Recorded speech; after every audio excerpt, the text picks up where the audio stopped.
உங்களுக்கு நிம்மதி உண்டாகுவதாக. தேவனுடைய இரக்கங்கள் அதிகமாவதாக. தேவன் என்ன சொல்கிறாங்கன்னா, சகரியா 8:15, நன்மை செய்யும்படி திரும்ப நினைத்தேன், பயப்படாதேயுங்கள் அப்படின்னு தேவன் சொல்கிறாங்க. என்னங்க தேவன் மறந்துட்டாரா? நினச்சி பார்க்குறேன்றாரு. இல்லை, நன்மை செய்யும்படி உங்களுக்கு நன்மை செய்யும்படி அவர் நினச்சி பார்க்குறாருங்க. அவர் நம்மை மறக்காத தேவன். சரிங்களா? அப்போ ஏங்க எனக்கு நன்மை செய்கிறதுக்கு மறந்துட்டாரு? எத்தனை பேர் கேட்குறீங்க? என்னை மறவா ஏசுனாதான் நம்ம பாடுறோமே, எனக்கு ஏங்க நன்மை செய்கிறதுக்கு அவர் மறந்துட்டாரு? கொஸ்டின் கேட்கலான்னு தோணுதில்ல? நிறைய கேள்விகள் நம்ம மனசுக்குள்ளே வருதில்ல? நம்ம பூமியில் இருக்கோம், அவர் பரலோகத்தில் இருக்கார். எப்படி கேள்வி கேட்பீங்க? கேள்வி கேட்குறதுக்கு நமக்கு எந்த உரிமையும் இல்லை. நம்ம மேலே தான் தப்பு இருக்கும். நீங்களே யோசித்து பாருங்கள். நம்ம அவருக்கு ஒரு கொஸ்டின் பேப்பர் கொடுக்க முடியுமா? கேள்வித்தாள் கொடுத்து, தேவனே இவ்வளோ கொஸ்டின்ஸ் வச்சுருக்கேன், நீங்கள் எனக்கு ஏன் இந்த நன்மை செய்யலை, அந்த நன்மை செய்யலை? அவர் நம்மக்கிட்ட கொஸ்டின் கேட்டால் நம்ம எங்கே போய் நிற்போம்? அவர் கேள்வி கேட்குறாருன்னு நினச்சிக்கோங்க. நீ ஏன் என்னை மறந்த, நீ ஏன் இந்த இடத்துல என்னை மறந்த, அவர் கேட்டார்னா நம்ம எங்கெங்கே போகிறது? இன்றைக்கி ஒரு சிஸ்டர் எனக்கு ஃபோன் பண்ணாங்க. நான் தான் ஃபஸ்ட்டு அவங்க எனக்கு ஒரு மெசேஜ் பண்ணியிருந்தாங்க. சரி, நான் ஃபோன் பண்ணேன். ரொம்ப வாழ்க்கையே கஷ்டமாக இருக்குது, என்ன தேவன் கைவிட்டுட்டாரு, இப்படி கைவிட்டாரேன்னு கவலைப்பட்டாங்க. என்ன நடந்துச்சுன்னு கொஞ்சம் கொஞ்சமாக பேசினா அப்போ தான் தெரியுது, இவங்க நல்லா பைபிள் படிச்சுட்டு இருந்தாங்க. பைபிள் படிக்கிறத அப்படியே முற்றிலுமாக நிறையா விட்டுட்டாங்க. ஒரு 3/4 பைபிள் ரீடிங்கே விட்டுட்டாங்க. அவங்க ஒரு இந்து சகோதரி தான், ஆனால் பைபிள் மேலே அன்பாக இருந்தாங்க, வேத வாசிப்பு மேலே அன்பாக இருந்தாங்க. அப்படியே குறைச்சிருந்தாங்க. ஒரு நாளைக்குன்னா ஒரே ஒரு சாப்டர் மட்டும் படித்தாங்க, ஒரே ஒரு அதிகாரம் மட்டும் படிச்சுட்டு இருந்திருக்காங்க. அப்போது யார் மறந்ததுங்க? தேவனை யார் மறந்தது? அவங்க புரிஞ்சுக்கிட்டாங்க. நான் இனிமேலேருந்து நான் ஒழுங்காக பைபிள் படிப்பேன். அப்புறம் அவங்க புரிஞ்சுக்கிட்டாங்க. அவங்க அறியாமை, அவங்க இந்து சகோதரி, அவங்க அறியாமையில் அப்படி பண்ணிட்டாங்க. எத்தனை பேர் எதெல்லாம் மறந்தீங்க? பைபிள் வாசிக்க மறந்துருப்போம், ப்ரேயர் பண்ணுறதை மறந்துருப்போம், குறைச்சிருந்துருப்போம், அவரை துதிக்கிறத குறைச்சிருந்துருப்போம், அவர் மேலே அன்பு செலுத்துறத குறைச்சிருந்துருப்போம். எக்கச்சக்க குறைகள் நம்மக்கிட்ட தான் இருக்கும். அப்படி நம்ம அலசி பார்த்தா அதனால்தான் தேவன் மறந்துருப்பார். நீங்கள் மறந்தீங்கன்னா தேவனும் மறந்துடுவார். இப்போது நம்ம எல்லோரும் என்ன ஆசைப்படுவோம்? நம்ம பிள்ளைங்க நல்லா இருக்கணும், நம்ம பிள்ளைங்களுடைய எதிர்காலம் ஃப்யூச்சர் நல்லா இருக்கணும். எத்தனை பேர் சொல்கிறீங்க உங்கள் பிள்ளைங்க நல்லா இருக்கணுமா, உங்கள் பிள்ளைங்க ஃப்யூச்சர் நல்லா இருக்கணுமா? உடனே என்ன பண்ணணும்? பைபிளை கையில் வச்சுக்கோங்க. நீங்கள் வேதத்தை மறந்தால் அவர் என்ன பண்ணுவார்? அவர் உங்கள் பிள்ளைங்களை மறந்துடுவார். பைபிளை கையில் எடுத்துக்கோங்க. உங்கள் பிள்ளைங்களுடைய எதிர்காலம் சூப்பராக இருக்கும். கல்யாணம் நடக்காத உங்கள் பிள்ளைங்களுக்கு கல்யாணம் ஆக ஆரம்பிச்சிடும். உங்கள் பிள்ளைங்களுக்கு வேலை கிடைக்கலையா, வேலை கிடைக்கும். அவர் ஞாபகம் வச்சுப்பார் உங்கள் பிள்ளைங்கள. ஓ, என் பிள்ளை கையில் பைபிள் வந்துருச்சு, நான் இனிமேல் இவங்க பிள்ளைங்களை நான் பார்த்துப்பேன். நீங்கள் வேதத்தை மறந்தால் அவரும் உங்கள் பிள்ளைங்களை மறந்துடுவார். கையில் பைபிள் வச்சுக்கோங்க. வேத வசனங்களை நல்லா வாசிக்க ஆரம்பிங்க. சரிங்களா? நம்ம மறக்கிறதுனால தாங்க அவரும் நன்மை செய்ய அவரும் மறந்துடுறாரு. சரிங்களா? எதெல்லாம் குறைச்சிங்களோ அதெல்லாம் அதிகரிங்க. சரிங்களா? அப்படி பண்ண தேவனை என்ன பண்ணுவார்? சரி, நான் நன்மை செய்கிறேன் அப்படின்னு அவரும் வந்துடுவார். திரும்பவும் உங்கள் ப்ரேயர் வாழ்க்கைக்குள்ளே வரணும், திரும்பவும் உங்கள் பரிசுத்த வாழ்க்கைக்குள்ளே வரணும். சரிங்களா? திரும்பவும் உங்கள் பைபிள் வாசிப்புக்குள்ளே வரணும், திரும்பவும் தேவன் முன்னாடி போய் நிற்கணும். இப்போது தேவன் நமக்கு நன்மை செய்ய அவரும் திரும்ப வந்துடுவார். சரிங்களா? நம்ம யோனா இருக்காங்கள்ல, அவங்க தேவனே வேண்டான்னு சொல்லிட்டாங்க. இந்த நினிவே மோசமான பட்டணத்துக்கு போய் தேவன் அனுப்புகிறாரு. அங்கே இருக்கிற மக்கள் பொல்லாதவங்க, என்னை சாவடிச்சிருவாங்க, தேவன் கூட இருந்தால் அவ்வளோதான், இவர் என்னை சாகடிக்காமல் விட மாட்டார் போல சொல்லிட்டு தேவனை விட்டுட்டு தர்ஷீஷ்க்கு போகிற கப்பலில் ஏறிட்டாங்க. எல்லாரும் ஊர் சுற்றுறாங்க, எல்லாரும் ஜாலியாக இருக்காங்க. நான் மட்டும் என்ன முற்றிலும் துறந்த முனிவர் மாதிரி வாழணும்? நானும் சூட்கேஸில் எடுத்துகிட்டு நானும் கப்பலில் போகிறேன், நானும் ஜாலியாக இருப்பேன், இனிமேல் தான் நானும் ஜாலியாக இருப்பேன், நானும் ஊர் சுற்றுவேன், நானும் நல்லா தூங்குவேன். கப்பலில் ஏறினாங்க.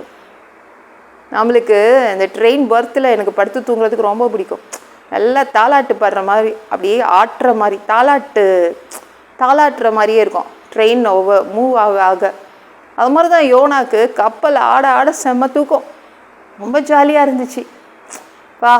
தேவனை மறந்தால் எவ்வளோ நல்லா இருக்குது அப்படின்னு தேவனெல்லாம் மறந்துட்டாங்க. கப்பலில் ஒரு நிமிஷம் கூட தேவனை நினச்சே பார்க்கல. இது ரொம்ப ஜாலியாக இருக்குது, தேவன் நம்மளை வாழ்க்கையை அனுபவிக்க விட மாட்டேங்கிறாரு. எத்தனை பேர் சொல்கிறீங்க தேவன் என்னை அனுபவிக்கவே விட மாட்டாருங்க? எதுவுமே இந்த உலகத்தில் நான் அனுபவிக்கவே இல்லை. யோனாவும் அப்படி தான் சொல்லிட்டாங்க, கப்பலில் ஜாலியாக இருந்துட்டு இருந்தான். ஆனால் நம்ம யோனா மீனுக்குள்ளே போனாங்கள்ல, போயிட்டோன்னே என்னங்க பண்ணாங்க? கப்பலில் டிக்கெட் வாங்கினது நம்ம யோனா. ஆனால் தேவன் மீன் வயிற்றுக்கு தான் டிக்கெட் வாங்கி உள்ளே அனுப்பிட்டார். அங்கே தூங்கவே முடியல, மீன் வயிறு பயங்கர நெருக்கடியாக இருந்துச்சு, தூங்கவே முடியல, தூக்கமாக வரல. ப்ரேயர் பண்ண ஆரம்பிச்சிட்டாங்க. ஒரு நிமிஷம் விடாமல் திரும்பவும் தேவன்கிட்ட வந்துட்டாங்க. என்ன சொல்கிறாங்க நீங்களே பாருங்களேன். அவங்க கூக்குரல் இட்டாங்களாம், சத்தம் இட்டாங்களாம். ஒரு பொருத்தனை பண்ணிக்கிறாங்க. என்ன பொருத்தனை பண்ணாங்க? நான் பலியிடுவேன், தேவாலயத்துக்கு போய் பலியிடுவேன், அது துதிச்சுக்கிட்டே நான் பலியிடுவேன். நான் பலியிடும் போது கூட, ஒரு ஆடோ ஒரு மாடோ வெட்டும் போது கூட நான் துதிச்சுக்கிட்டே தான் செய்வேன். நான் அந்தளவு பரிசுத்தமாக செய்வேன், அந்த பலியை பரிசுத்தமாக கொடுப்பேன் அப்படின்னு ஒரு பொருத்தனை. மீன் வயிற்றுக்குள்ளே வந்துட்டோன்னே திரும்பிட்டாங்க, தேவன்கிட்ட திரும்பி வந்துட்டாங்க. தேவனும் நம்ம யோனா எவ்வளோ நல்லவன், திரும்பி வந்துட்டான் என்கிட்ட, என்ன ஞாபகம் வச்சு திரும்பி வந்துட்டான். மீன் வயிற்றில் போனால் என்னை மறக்கல, அவன் என்னை ஞாபகம் வச்சு திரும்பி வந்துட்டான். அவனுக்கு நான் நன்மை செய்துடுறேன், திரும்பவும் அவனை நான் காப்பாற்றுவேன்னு சொல்லி காப்பாற்றி விட்டார் அந்த மீன் வயிற்றிலிருந்து. நீங்கள் எத்தனை பேர் இன்றைக்கி தேவன்கிட்ட திரும்புவேன்னு நீங்கள் நினைக்கிறீங்க? எல்லாம் குறைபாடுகள் தான். நம்ம ப்ரேயர் பண்ணுவோம், ஆனால் அதிகமாக பண்ணியிருக்க மாட்டோம். அல்ல நம்ம பண்ணுற டைம்லேருந்து குறைஞ்சிருக்கோம். நம்ம பைபிள் படிச்சிருப்போம், நிறைய நேரம் படிச்சிருப்போம், அது பாதியாக ஆக்கியிருக்கலாம் அல்லது குறைச்சிருப்பீங்க. அதெல்லாம் ஏற்றுங்க, சரிங்களா? துதிக்கிறது குறைச்சிருப்பீங்க. எதெல்லாம் குறைச்சிங்களோ, எதெல்லாம் கம்ப்ளீட்டாக விட்டிங்களோ அதை திரும்பவும் ஸ்டார்ட் பண்ணுங்க.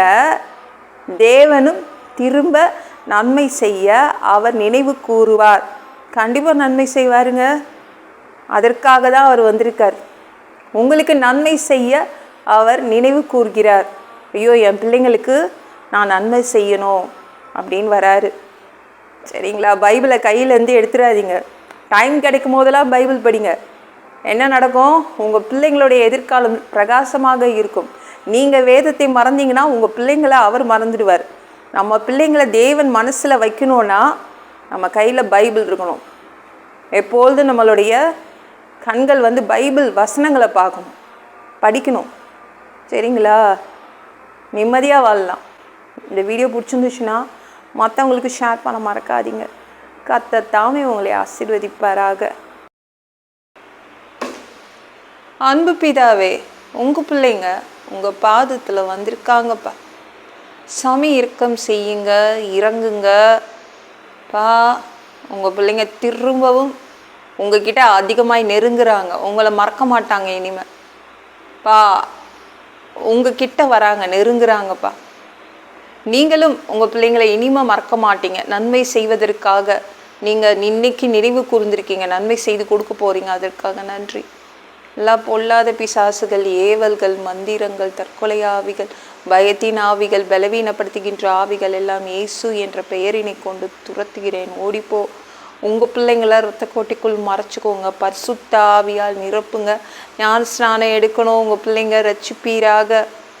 இயேசுவின் காயப்பட்ட தழும்புகளால் எல்லா வியாதிகளும், எல்லா பலவீனங்களும், கேன்சர் போன்ற வியாதிகள், பரம்பரை வியாதிகளும், மரணப்படுக்கைகளும் சரியாகுவதாக பா. மனிதனாக பிறந்தா ஜீவ புஸ்தகத்தில் பேர் இருக்கணும்.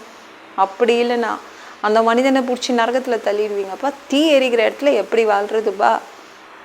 நாங்கள் ஆசைப்படுறோம், பரலோகத்துக்கு வர்றதுக்கு தான் ஆசைப்படுறோம். எங்களை பரலோகத்துக்கே அனுப்பிடுங்க. அடித்து உதச்சி திருத்தி பரலோகத்துக்கு அனுப்பிடுங்க. உங்கள் திரு ரத்தத்தை கொண்டு எங்களுடைய கழுவப்படாத பாவங்களை கழுவி எங்களை பரலோகத்துக்கு அனுப்புங்க. 2வது தடவை கூட இந்த பூமிக்கு வரப்போறீங்க. அந்த இமை பொழுது வேறு உடம்பு எங்களுக்கு கொடுப்பீங்க. அதை பெற்றுக்கொண்டு மத்தியவானத்தில் உங்களை சந்திக்க நாங்கள் வருவோம். அந்த தருணத்தை நாங்கள் இழந்துடக்கூடாதுப்பா. பரிசுத்தமாக வச்சுக்கோங்க. பரிசுத்தமாக வாழ்கிறது ஒரு மனிதனால் கூடாது. அதற்கு கூட உங்கள் உதவி தான் தேவைப்படுதுப்பா. அந்தி கிறிஸ்து ஆட்சியில் எங்களை கொண்டு விட்டுட்டு போயிடாதீங்கப்பா. 7 வருடம் பிசாசு நடத்தும் ஆட்சியிலலாம் விட்டுட்டு போயிடாதீங்கப்பா. 3வது தடவை கூட இந்த பூமிக்கு வருவீங்க. 1000 வருடம் ஒரு நல்லாட்சி செய்வீங்க. அதெல்லாம் நாங்கள் பார்க்க ஆசைப்படுறோம். எல்லாவற்றுக்கும் ஒப்பு கொடுக்குறேன்ப்பா. ஏசு முழிச்சவன் கேளும் பிதாவே. ஆமென். நாளைக்கு பார்க்கலாம்.